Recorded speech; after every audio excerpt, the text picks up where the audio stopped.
Welcome to the Color Adventure. I'm your host, Igor Puente, and I'm here to bring you into the magic and mysteries of color. Let's continue with the stories behind the color blue. If you don't listen to the first episode about blue, don't lose all the stories about ultramarine blue in the last episode. This time, we are going to talk about one of the most famous dyes in the human history. This dye was called indigo. This word comes from the Greek, and it means come from India. The term could sound vague, but in Europe, in that moment, anything that comes from those places was fairly described as coming from India, like the Indian ink that in reality was made in China. For Europe, it was certain that most of this dye come from India, but India wasn't the first place that used this color. There have been found remains of indigo and interactions of how to dye clothes with it since the times of Mesopotamia. The Tuaregs are called the blue people. They are full covered with clothes that are dyed with indigo, in the fabric that rub off into their skin, turning them blue skin. The dark blue clothes aim to reducing the effect of the UV radiation from the sun. They are nomadic, pastoralists from the Sahara Desert. They have developed a unique culture of their own, a genuine synthesis for many traditions, including not only the Berber and Arab, but also elements from indigenous people who reside in the Sahel, a unique kind of people that slowly disappeared in the modern worldwide culture. Britons were the oldest tribe that lived in the islands which currently make up the United Kingdom. Used to wear blue as a war paint, a blue that probably came from different plants of the family of indigo. When Romans tried to conquer them, one of the things who more impression caused among the soldiers was the scary and fierce look of the Breton warriors helped with this blue paint. The mix they used for this blue paint was probably a mix using indigo and also a plant called woad, that was a European version of this plant. The woad plant was the reason why several times indigo was banned from use.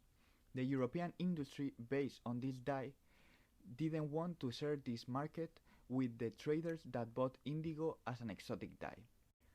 This fight was really difficult because when clothes are dyed, there wasn't any difference in the tone, making it impossible to know who followed the law and who was importing illegal dye. In some places like England, they banned indigo, labeling it as poison. That was a lie, but stopped its use in some way. But the craziest action took place in 1609 by the French government, putting death penalty for the people using indigo instead of woad.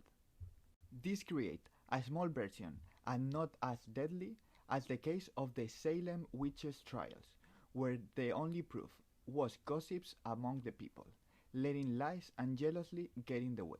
The funny anecdote in all this indigo crazy story is that the actual pigment they were using in this moment were a mix of both. The supplies of both were really limited, making the traders deal with it, creating different mixes and not to run out of the popular and highly demanded color. Because the indigo is still a really popular color, used for example in the world famous Levi's jeans, not so long ago, the European Union created a project to establish a natural indigo as a commercial product. The project experimented with different plants of wood and indigo to create a more sustainable and regular production of the color indigo. They used this color also as a medicine and as a ritual color. In their human sacrifices, they dab victims in it before they pull out their heart. Continuing with Isaac Newton from the last episode, he included indigo as one of the colors of the rainbow. Why indigo and not other color? There are a few theories, but the most accepted one is the one that wants the colors in the rainbow to be 7. Red, orange, yellow, green, blue, indigo and violet. Like the 7 musical notes, the 7 days of the week, or the 7 planets.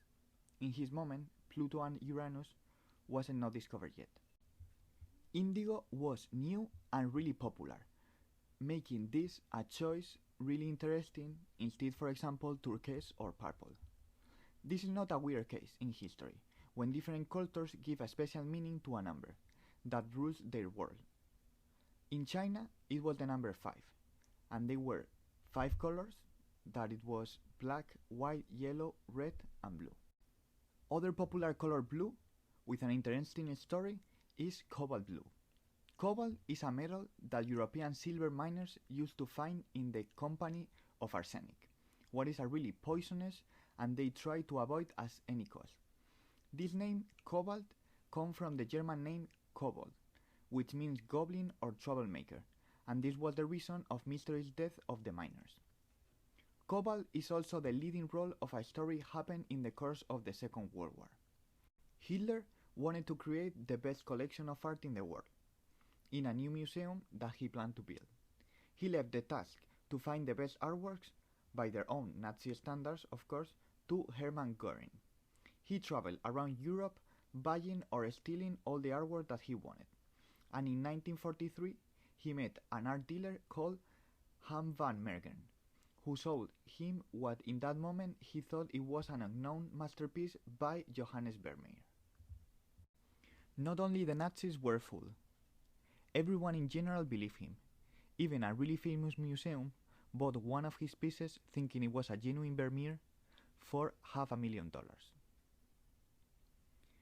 The funny part of this story is that the only reason why they believe him and not think that it was a genuine one, it was because someone tricked him. He bought an Afghan ultramarine, the one we talked about in the last episode, that was very expensive and rare. He thought that he was getting the precious pigment that was used in times of Vermeer. As a really good forger, he used all the ingredients and materials used by Vermeer in his time. But the ultramarine wasn't quite genuine, and it was cobalt blue instead, a pigment that wasn't used in painting till the early 1800s, making it impossible to Vermeer that was born and painted in the 1600s. Coming back to another random invention or discovery, we have to talk about the Prussian blue, a color that affects art in a way that it would be difficult to imagine not to have it. Berlin, early 1700s, manufacturer and alchemist painter called Johann Jacob Diesbach was making cochineal red lake paint, his signature one. He had used two simple elements, iron sulfate and potash. When he was all into this task, he realized that he didn't have potash. And this is when the stories start to be different in details. I'm going to tell you the one that is more simple and interesting for me. He took some for him from one of his friends that shared the laboratory with. This was one a little bit contaminated with animal blood that had been discarded by his friend. But blood is red. We are working with a red paint. What could go wrong? Like, it's the same color. Everything goes wrong. If you're attempting to create a red paint, instead it turns a really deep blue. Beautiful blue that was perfect to help the artist's pocket in these times. They finally had a deep blue, way colder than the ultramarine, that they could use for a fair price. This blue was called Berlin blue in German-speaking countries, and Prussian blue in English-speaking countries. More than 100 years later, the astronomer Sir John Herschel found another use of this color. He knew that the reaction that created that blue passed through a final reaction of the pigment reacting through the sunlight, creating a change in color turning from transparent to blue. Having this knowledge, he created the first cyanotype, where he covered some parts of the light creating a blue background with the negative spaces where the light didn't hit the surface. This is what we also know as a blueprint, and this is still used by architects. This was also being used by the early tattooers as a way to copy tattoo flash sheets. Prussian blue also has a big impact on Japanese wood-blocking history. Before Prussian blue, there was not many good blues that didn't react to the sunlight. We had the always renowned ultramarine blue, but it didn't fit in this kind of art. Prints are made to be affordable, and if you have to use a really expensive pigment as ultramarine blue, it will lose the whole concept of have an affordable way to have art. This is why in Japan they were not a good blue pigment, leaving art like a wood block that have many backgrounds with sky and sea in a really poor position. Buyers and artists were getting frustrated. The prints changed too fast, and in around a year you could see how the blue start fading. This made the industry in the lowest point, and having serious troubles to continue with this incredible tradition. But the Prussian blue saved this, and brought this industry into one of the highest peaks in their history, giving us a masterpiece called the Under the Wave of Kanagawa, also known as the Great Wave by Katsushika Hokusai, where Prussian blue is clearly the leading color.